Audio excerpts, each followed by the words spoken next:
ಸೇರಿ ಮತ್ತೆ ಪೋಷಕರು ಇಲ್ಲಿರ್ತಕ್ಕಂಥ ಜನಸಾಮಾನ್ಯರು ಇವರೆಲ್ಲ ಸೇರಿ ನಮ್ಮ ಭಾಗದಲ್ಲಿ ಒಂದು ಉನ್ನತ ವಿದ್ಯಾಭ್ಯಾಸಕ್ಕಾಗಿ ಒಂದು ಶಿಕ್ಷಣ ಸಂಸ್ಥೆ ಆಗ್ಬೇಕು, ನಾವೆಲ್ಲ ಕಟ್ಟಬೇಕು, ನಮ್ಮ ಮಕ್ಕಳು ಮನೆ ಭಾಗದಲ್ಲಿ ವಿದ್ಯಾಭ್ಯಾಸವನ್ನು ಪಡಿಬೇಕು, ಗುಣಮಟ್ಟದ ಶಿಕ್ಷಣ ಅವ್ರು ಆಗ್ಬೇಕು ಅಂತ ಭಾವಿಸಿ ಈ ಒಂದು ಸರ್ಕಾರಿ ಕಾಲೇಜಿಗೆ ಮುನ್ನಡೆಯನ್ನು ಬರೆದಿದ್ದಾರೆ. ಅವ್ರು ಮಾಡಿದ ಸಾಹಸ ಕಥೆಗಳನ್ನ ನಮ್ಮ ಶಿಲಾ ಫಲಕಗಳು, ನಮ್ಮ ಕಾಲೇಜ್ ಹಾಕಿದ ಶಿಲಾ ಫಲಕಗಳು ಸಾಕ್ತವೆ, ನೀವು ಬಿಡುವಿದ್ದಾಗ ಅವನ್ನ ನೋಡ್ಬೋದು.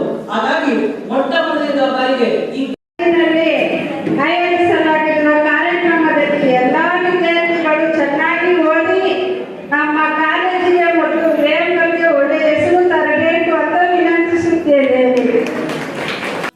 ಓದಿ ನಿಮ್ಮ ತಂದೆ ತಾಯಿಗಳಿಗೆ ಒಳ್ಳೆಯ ಹೆಸರು, ಒಳ್ಳೆಯ ಗೌರವ ಮತ್ತೆ ಶಿಕ್ಷಕರಿಗೂ ಸಹ ಒಳ್ಳೆಯ ಗೌರವವನ್ನು ತರಬೇಕು. ಪಂಚಾಯಿತಿ ಯಾವಾಗಲೂ ಸಹಾಯವಾಗಿ ಸಿದ್ಧವಾಗಿರುತ್ತದೆ. ವಿದ್ಯೆ ಅನ್ನೋದು ಯಾವತ್ತೂ ಅಲ್ಲ. ನೀವು ನಾಳೆ ಕಾಲಕ್ಕೆ ಏನಾದ್ರು ಸಾಧನೆ ಮಾಡ್ಬೇಕಂದ್ರೆ ವಿದ್ಯೆಯಿಂದ ಮಾತ್ರ ಸಾಧನೆ ಮಾಡೋದಾಗುತ್ತೆ. ಪುಸ್ತಕ ಹೇಳ್ತಾರೆ, ನಮ್ಮ ತಲೆ ಬುಕ್ಸ್ ಓದೋದಿನ ಮುಂದೆ ತಲೆ ಎತ್ತುವಂತೆ ಮಾಡ್ತೇನೆ ಅಂತ ಹೇಳುತ್ತೆ. ಆದ್ರೆ ನಮ್ಮ ವೇದಿಕಲ್ ಭಾಗದಿಂದ ನೀವೆಲ್ಲರೂ ಸಹ IAS IPS ಆಫೀಸರ್ಗಳಾಗಿ, ಕ್ಲಾಸ್ ರೂಮ್ ಆಫೀಸರ್ಗಳಾಗಿ ಬರಬೇಕು, ನಮ್ಮ ವೇದಿಕಲ್ ಕೀರ್ತಿ ತರಬೇಕು. ಆ ಕೆಲಸ ಮಾಡಿದ್ರೆ ನಮ್ಮ ಪಂಚಾಯತಿಂದ ಏನ್ ಬೇಕು, ನಮ್ಮ ಭಾಗದಿಂದ ನಾವು ನಿಮಗೆ ಏನ್ ಸಹಾಯ ಬೇಕು, ಏನು ಸ್ಕಾಲರ್ಶಿಪ್ ಬೇಕು, ನಮ್ಮ ಪಂಚಾಯತಿಂದ ಕೊಡೋಕೆ ನಾವು ಸಿದ್ಧವಾಗಿರ್ತೀವಿ. ಅದೇ ರೀತಿಯಾಗಿ ನಿಮ್ಮ ಕಾಲೇಜಿಗೆ ಬಂದ್ರೆ ಆವರಣ ನೋಡಿದ್ರೆ ಇದು ನಮ್ಮ ಮನೆ, ನಮ್ಮ ಶಾಲೆ, ನಮ್ಮ ಕರ್ತವ್ಯ ಕೂಡ ಮರಿಕೊಡು. ನಮ್ಮ ಶಾಲೆ ಸ್ವಚ್ಛತೆ ಇಟ್ಕೊಂಡ್ರೆ SCC ಇದೆ, NSS ಎಲ್ಲ ಇದೆ. ಆದ್ರೆ ಎಲ್ಲಿ ಅಸ್ವಸ್ಥ ಇರುತ್ತೆ ಅಲ್ಲಿ ಜ್ಞಾನ ಸಂಪಾದನೆ ಆಗಲ್ಲ. ವಿದ್ಯಾರ್ಥಿಗಳ ಒಂದು ಆಭರಣ ಅಂದ್ರೆ ರೇಷ್ಮೆ ಸೀರೆ ಅಲ್ಲ, ಚೂಡಿದಾರ ಅಲ್ಲ, ಪ್ಯಾಂಟು ಡ್ರೆಸ್ ಅಲ್ಲ. ವಿದ್ಯಾರ್ಥಿಗಳ ಆಭರಣ ಅಂದ್ರೆ ಶಿಸ್ತು, ವಿನಯ, ಸೌಜನ್ಯ. ಇವು ಅಲಂಕಾರ ಆಟಗಳು. ಮಡಿ ಬಂಡೆ ಹಾಕಿ ಮಗು ಪರವಾಗಿಲ್ಲ, ಹಳೆ ಬಂಡೆ ಹಾಕಿ ಸ್ವಚ್ಛವಾಗಿರೋದು ಪರವಾಗಿಲ್ಲ. ಶಿಸ್ತಿದ್ರೆ ಸಾಕು ಜ್ಞಾನ ಸಂಪಾದನೆ ಆಗುತ್ತೆ. ನಾವು ಡಿಂಗಾಂಗರಾಗಿ ಒಂದು ಜ್ಞಾನ ಸಂಪಾದನೆ ಮಾಡ್ತೀವಿ ಅಂದ್ರೆ ಆ ಡಿಂಗಾಂಗರ ಪ್ರವೃತ್ತಿಗೆ ನಮ್ಮ ಜ್ಞಾನ ಆರೋಗ್ಯ ಹೊರತು ಜ್ಞಾನ ಸಂಪಾದನೆ ಆಗಲ್ಲ. ಈ ನಿಟ್ಟಿನಲ್ಲಿ ಕನ್ಫ್ಯೂಷನ್ ಒಂದು ಸುಭಾಷಿತವನ್ನ ಹೇಳುವ ಮೂಲಕ ಪ್ರಾರಂಭ ಮಾಡ್ತೀನಿ. ಗ್ರೀಕಿನ ತತ್ವಜ್ಞಾನಿ ಅವರು ಒಂದು ಮಾತನ್ನು ಹೇಳಿದ್ದಾರೆ, ದೇಶ ಮಾಡುವುದು ಸುಲಭ, ದೇಶ ಮಾಡುವುದು ಸುಲಭ. ಅಂತಾರಾಷ್ಟ್ರೀಯ ಮಟ್ಟದಲ್ಲಿ ಈ ಕಾಲೇಜು B++ ಆಗ್ಬೇಕಂತಂದ್ರೆ ಈ ಕಾಲೇಜಿನ ಪರಿಶ್ರಮ ಅಂದ್ರೆ ನಮ್ಮ ಇಲ್ಲಿನ ಅಧ್ಯಾಪಕ ವೃಂದ ಏನಿದೆ ಅವರ ಪರಿಶ್ರಮ ಬಹಳ ಕಾರಣ ಆಗಿರುತ್ತೆ. ಈ ತರ ನಮ್ಮ ಜಿಲ್ಲೆಯಲ್ಲಿ ಕೇವಲ 1-2 ಕಾಲೇಜ್ ಇದ್ರೂ ಇರ್ಬೋದು, ಅದರಲ್ಲಿ ಬೇರೆ ಟಾಪ್ ಕಾಲೇಜ್ ಅಂತ ನಾನು ಹೇಳ್ತೀನಿ. ಆ ಒಂದು ವಾತಾವರಣ ಕ್ರಿಯೇಟ್ ಮಾಡಿ ನಿಮ್ಮ ಅದೃಷ್ಟ, ಇಂಥ ಕಾಲೇಜಿನಲ್ಲಿ ನೀವು ಅಡ್ಮಿಷನ್ ಅನ್ನು ಪಡ್ತೀರಿ, ಇಂಥ ಕಾಲೇಜಲ್ಲಿ ನೀವು ಪ್ರಾಕ್ಟೀಸ್ ಅನ್ನು ಮಾಡ್ತೀರಿ, ಇಂಥ ಕಾಲೇಜಲ್ಲಿ ಒಂದು ವಿದ್ಯಾಭ್ಯಾಸವನ್ನು ಮಾಡ್ತೀರಿ ಅಂದ್ರೆ ನೀವೆಲ್ಲ ವಿದ್ಯಾರ್ಥಿಗಳ ಅದೃಷ್ಟ ಅಂತಾನೆ ಹೇಳ್ಬೋದು.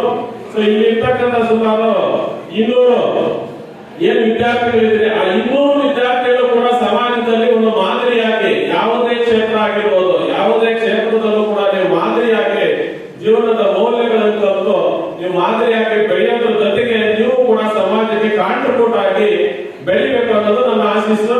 ಮತ್ತೆ ಸುನಿಲ್ ಸರ್ ಹೇಳ್ತಾರೆ, ಇದು 18 ವರ್ಷಗಳಿಂದ ಈ ಕಾಲೇಜ್ ಪ್ರತಿಷ್ಠಾಪನೆ ಆದಾಗ ಈ ಕಾಲೇಜಿಗೆ ಯಾರ್ಯಾರು ದುಡಿದ್ರು ಅಥವಾ ಈ ಕಾಲೇಜಿಗೆ ಯಾರ್ಯಾರು ಅವಕಾಶ ಮಾಡಿಕೊಟ್ರು ಅವರ ಹೆಸರುಗಳೆಲ್ಲ ಬೋರ್ಡ್ ಅಲ್ಲಿ ಇದೆ ಅಂತ. ಸೊ ಯಾರ್ಯಾರ ಹೆಸರು ಬೋರ್ಡ್ ಅಲ್ಲಿ ಇದೆ ಅಥವಾ ಯಾರ್ಯಾರ ಹೆಸರು ದಿನದಿಂದ ನಾವು ಪಠನೆ ಮಾಡ್ತೀವಿ ಅವರೆಲ್ಲರೂ ಕೂಡ ಚಿರಂಜೀವಿಗಳೇ. ಅಂತ ಚಿರಂಜೀವಿಗಳು ನೀವು ಆಗ್ಬೇಕು ಅಂತ ನನ್ನ ಆಶೀಸ್ಸು. ಆಗ್ತಿರಲ್ಲ? ಕೇವಲ ಕೆಲವೇ ವಿದ್ಯಾರ್ಥಿಗಳಿಂದ ಈ ಕಾಲೇಜ್ ಆರಂಭವಾಯಿತು. ಅವರ ಸ್ವಂತ ಕಟ್ಟಡ ಕೂಡ ಇರಲಿಲ್ಲ. ಈಗೇನು ಟೌನ್ ಪಂಚಾಯತಿ ಪಕ್ಕದಲ್ಲಿ ಧರ್ಮದಂತರ ಇದೆ, ಅಲ್ಲಿ ಒಂದು ಸಣ್ಣ ಬಿಲ್ಡಿಂಗ್ ಅಲ್ಲಿ ಕಾಲೇಜನ್ನು ಸ್ಟಾರ್ಟ್ ಮಾಡಿ ಅಲ್ಲಿಂದ ಈ ಸ್ಥಳೀಯ ಗಣ್ಯರ ಪ್ರಯತ್ನದಿಂದ ಈ ಜಾಗವನ್ನ ನಮಗೆ ಕೊಟ್ಟು ಇಲ್ಲಿ ಕಟ್ಟಡವನ್ನು ನಿರ್ಮಾಣ ಮಾಡಿ ಈಗ ಅಲ್ಲಿಂದ ವರ್ಷದಿಂದ ವರ್ಷಕ್ಕೆ ಬೆಳೀತಾ ಬಂದಿದೆ. ನಮ್ಮ ಚೀಫ್ ಆಫೀಸರ್ ವೆಂಕಟೇಶ್ ಸರ್ ಬರೋವರೆಗೂ ಈ ಕಾಲೇಜ್ ಕಟ್ಟಡಕ್ಕೆ ಈ ಕಾಲ ಆಗಿರಲಿಲ್ಲ, ಈ ಜನ ನಮ್ದು ಆಗಿರಲಿಲ್ಲ. ಒಂದ್ಸಾರಿ ಅವ್ರಿಗೆ ನಾನು ರಿಕ್ವೆಸ್ಟ್ ಕೊಟ್ಟೆ, ಸರ್ ಈ ಕಾಲ ಮಾಡ್ಕೊಡಿ ಅಂತ ಹೇಳಿ.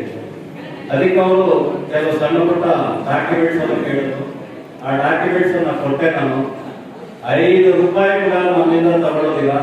ಆಕ್ಚುಲಿ ಇದಕ್ಕೆ ನಾವು ಎಷ್ಟೋ ಟ್ಯಾಕ್ಸ್ ಕಟ್ಟಬೇಕು, ಅದಕ್ಕೆ ಗಡಿಗೆ ಇಷ್ಟು ಟ್ಯಾಕ್ಸ್ ಕಟ್ಟಬೇಕು, ಸರ್ಕಾರದಾದ್ರೂ ಕೂಡ ಟ್ಯಾಕ್ಸ್ ಕಟ್ಟಬೇಕು. 1 ರೂಪಾಯಿ ಕೂಡ ನಮಗೆ ಟ್ಯಾಕ್ಸ್ ಹಾಕ್ತೀರಾ, ಏನೂ ಕೂಡ ಖರ್ಚು ಬರ್ತೀರಾ.